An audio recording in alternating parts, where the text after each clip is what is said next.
طبعا انا دلوقتي في الامارات، ركبت الاتوبيس زي اي مواطن يعني، فلقيته لا بيقول لي هو ما قالش حاجه الصراحه. المصيبه انه ما قالش حاجه. انا لقيت كله دخل كده بكارت زي بتاع ميناتيل كده بتاعنا بتاع زمان، وجي حطه على البوابه ودخل قاعد في كرسيه، وانا زي الفل ما ليش دعوه، ما لقيتش الكمساري عدى عليا ولا اي حاجه فقاعد. ف قعد شويه لقيت واحد كده يعني هندي بيقول لي ورز، بيشاور لي على الكارت بتاعه يعني. فقلت له لا اطلع اسال السواق اشتريه يعني، ولا يهمنا يعني، احنا لسه مغيرين كام درهم فعادي يعني نشوف. فرحت للسواق، طبعا كله بقى بيتكلم انجليش هنا، والاخ على الله حكايته. فلقيتهم بيقولوا لي ايه، لا مفيش، ده في السوق، في السوق. فقلت له وير از ذا سوق؟ قال لي اي دونت نو. فانا اتبسطت ان انا فهمت يعني هم عاوزين ايه مني يعني. بس فالمهم ايه يعني، قلت له طب وانت هتعمل ايه يعني، وات يو دو؟ فقال لي مش هعمل حاجه، بس بالانجليزي طبعا.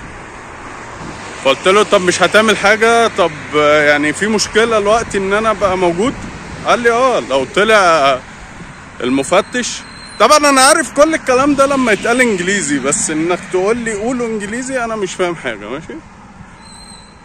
فقال لي لما يطلع المفتش ان شاء الله يعني هياخد منك مبلغ حلو يعني. فبعد ما عرفت ان انا هيتاخد مني مبلغ حلو، طبعا ايه، قلت له طب افتح الباب انط. قال لي لا، عند عند المحطه بقى ان شاء الله.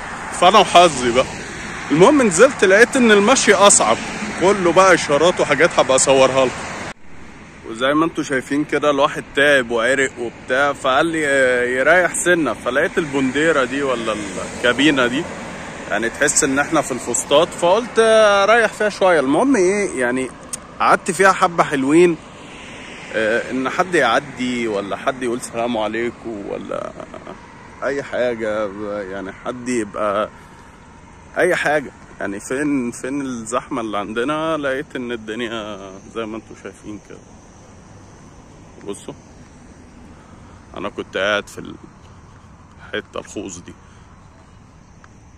بس، ومفيش بقى مفيش يعني. ولازم عشان تعدي الاشاره تدوس على كده زر، وتستنى بقى يزرلك بقى عشان تعدي يعني. بصوا يعني انا مش عارف فين زحمة مصر كده والتكدس والكلام ده، وحشني والله. المهم ده كده لسه انا مفيش، ومش لاقي المول اللي انا المفروض اروحه، ومش عارف بقى السوق ده فين عشان اشتري، عشان انا مش كل يوم همشي المشي الجميل ده. وتعالوا نشوف هيحصل معايا ايه يعني. هي دي المفروض بقى اللي انت بتدوس عليها وتستنى الاشاره الحمراء دي تفتح وتمشي على الخط الابيض. فبتيجي تدوس هنا كده وبس، وربنا يسهل لك بقى وايه، وتغير الاشاره. شيء لذيذ والله يعني، بس الصبر بقى، فاهم يعني. الواحد متعود على ايه، اي حاجه يجري يبص شمال ويمين ويجري، ده اللي كان باخده في المدرسه. فالوقت بقى ايه، انت ماشي على طول مستني تشوف الخط الابيض ده. احلى حاجه هنا ان على طول في جناين كده، وفي قعدات في الجنينه يعني، مش جنينه وكاتب لك عليها ممنوع القعده او ممنوع اصطحاب البني ادمين او كده يعني. دايما اعمل لك يعني، بصوا المكان اللي انا هوريه لكم ده تمام يعني. احنا عندنا بندفع فلوس عشان نقعد في مكان مريح زي ده كده، والدنيا رايقه فيه زي ده. بصوا مش عارف اجيبها لكم كده تمام. ده تبقى قاعد بص، تيجي تقعد كده، الدنيا لذيذه. طبعا ده ليه اكيد فايده الصبح لما هنزل اتشوشو الصبح، اكيد هيبقى بدور على الاماكن دي. بس الوقت عشان بالليل والجو رايق وكده، فانا مقضيها ماشي بقى. رايح فين انا مش عارف يعني، GPS موديني، بس المول يا ترى هوصله بقى ولا يكون قفل، الله اعلم. بس ان انا متضايق، لا مش متضايق. فنشوف بقى اخرة المشي ده ايه يعني. انا كده داخل في 4 كيلو ولا حاجة مشي تقريبا، وربنا ييسر. تحس هنا ان انت داخل كومباوند مثلا، اللي هو جوه مبيدة، فاهم؟ اللي هو انت مستني تشوف بارسل هنا كام وبارسل هنا كام، اللي هو مش مقتنع خالص ان انا في يعني دي بقى مدينة ولا بتاع. لا لا لا، ده كومباوند كده والناس ملتزمة بكل حاجة فيه. بس فاللي هو انا مش حاسس خالص ان انا في الشارع العمومي، مش متخيلها الصراحة. بص بقى يا ابن بلدي يا عسل، هتقول لي ايه ده؟ لا مش بنك، ده مش فرع بنك مثلا او فرع اتصالات، دي محطة الأتوبيس. ده محطة الأتوبيس. بص ده عندنا بيبقى كابينة بنك مثلا، اتصالات بتاع. هنا لا لا لا، انت في عالم موازي.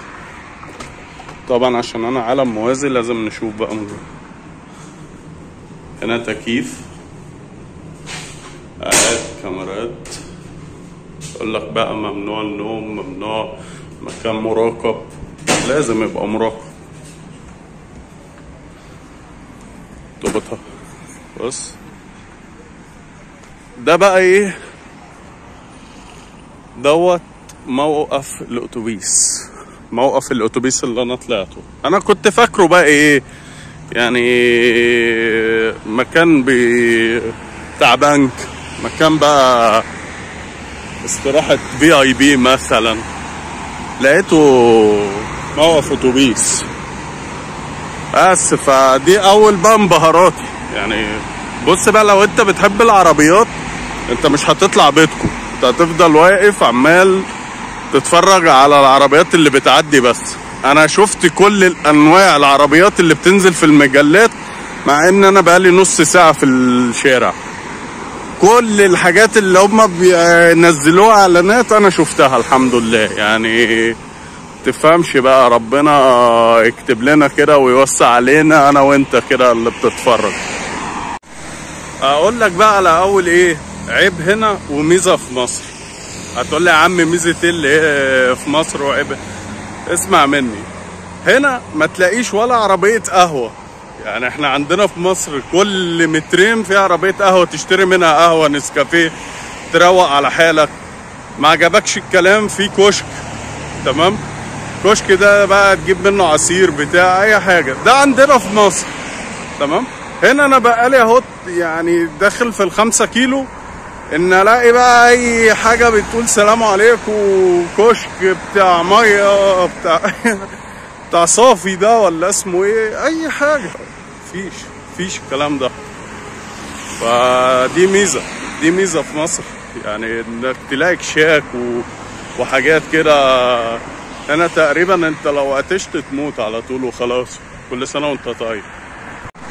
فانا الصراحة بفكر بقى اعمل ايه، اعمل مشروع اجيب عربية وافتح شنطتها وبيع فيها بقى ايه، شاي كرك، تمام، وزعتر، ودي مشاريب يا جدعان مش اكل هنا. وطبعا بقى المشاريب العادية، بس هنا القهوة بتاعتهم قهوة تانية وحاجات كده يعني غير المشاريب اللي عندنا. اتعلم بقى المشاريب دي واجيب عربية كده في نص الشارع، فاهم؟ فعند اي يوتيرن ولا في اي مكان او في البطيء ده. وهنا احلى حاجة الجناين قد كده بس. وهتلاقوني مفيش تاني يوم مصفرني. بس يا مسهل، انا كده هروح بقى ايه واستنى عند المول لغاية لما يفتح الصبح ان شاء الله، عشان مش هرجع المشوار ده تاني تقريبا. فانا استنى المول يفتح الصبح اخشه، وبعد ما اخلص ارجع الحوار ده تاني، عشان انا تقريبا قضيت اليوم كله ماشي. طبعا انتوا عمالين تسألوا ليه انا عمال اتلفت كده واتلفت كده وانا ماشي بصور. يعني لسه ما تعودتش ان انا في دولة تانية يعني، لسه ما تعودتش ان يعني انا لو ماشي كده في مصر انا الموبايل دقيقتين وهلاقي موتوسيكل عدى خده وخد المحفظة، ويعني لو ساب لي البنطلون يبقى راجل كريم. فعشان كده تلاقيني ايه يعني كل ما اسمع حاجة الف كده اللي هو ايه بأمن. بس يعني دي بقى يعني حاجات اكتسبناها بالتعود. يعني هو الواحد اتولد عارف ان هو اول ما ينزل الشارع يقعد يتلفت حواليه مين اللي جاي مين اللي رايح كده. هنا طلع ان لا ده انت عندك مرض بقى. فلسه بقى لما نتعود ان مفيش موتوسيكل ممكن يجي ياخد الحاجة كده ولا توك توك ولا حاجة فزي الفل. انا ماشي سرحان بالموبايل ففجأة ببص جنبي فلقيت المنظر ده. بصوا المنظر ده في الشارع، ده في الشارع كده. فانا افتكرت ان انا دخلت بالغلط محل ورد. يعني انا قلت بس اقف كده افهم انا رحت فين. فببص جنبي كده لقيت الطريق هادي وعربيات وبتاع، ببص كده لقيت ورد. فيعني مش يعني انا لو وقفت هنا 5 ممكن بس اقف اجيب ترابيزه ولا حاجه ويبقى محل ورد زي الفل والله. يعني محل ورد في الشارع. هو طبعا مش محل ورد ولا حاجه، ده المنظر يعني شكله جامد جدا. لا لا لا لا لا الله ينور. بصوا بقى يعني المنظر هنا دي قاعده بقى. يعني بصوا القعده.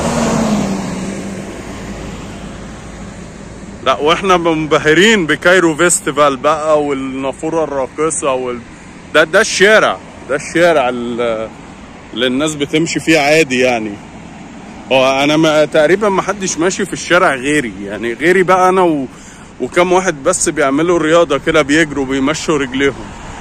غير كده انا ما شفتش حد. يعني انا حاسس ان البلد بلدي اللي هو انا حاجز ايه ده يعني بجد. ايه القعده دي؟ بص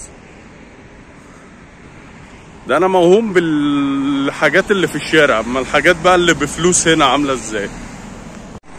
دي الشوارع اللي بيجيبوها في رمضان عندنا، اللي احنا بنبقى مستغربين يا الشوارع دي بتتصور فين وكده، ومين اللي يبقى ساكن في شارع زي ده. ده تقريبا وسط البلد عندهم بقى. يعني بص الشارع عامل ازاي جامد فحت.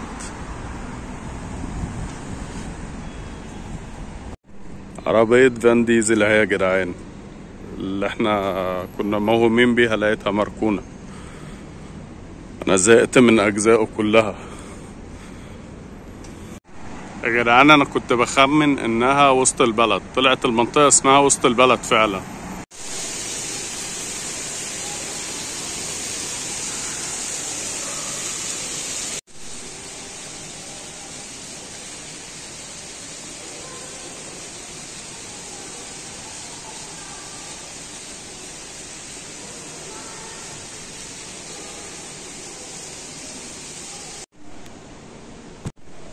والحمد لله فعلا ان انا جيت المول وهو قافل خلاص. كان بيقفل وكله ماشي ومفيش حد في المول. فبعد المشي ده كله لقيت المول خلاص شطب، مفيش اي حد خالص. لكني بالظبط رحت في صحراء اكتوبر. مش عارف ده هو اساسا بيبقى هو كده بس هي المحلات بصوا مقفول مفيهاش حد خالص. الحمد لله المشوار 8 كيلو دول ربنا يكتب لنا فيهم بقى ان احنا نخس. يعني اللي هو انا ينزل اي حاجة. بس المول جميل، يعني المول جميل بس فاضي. كله مقفل.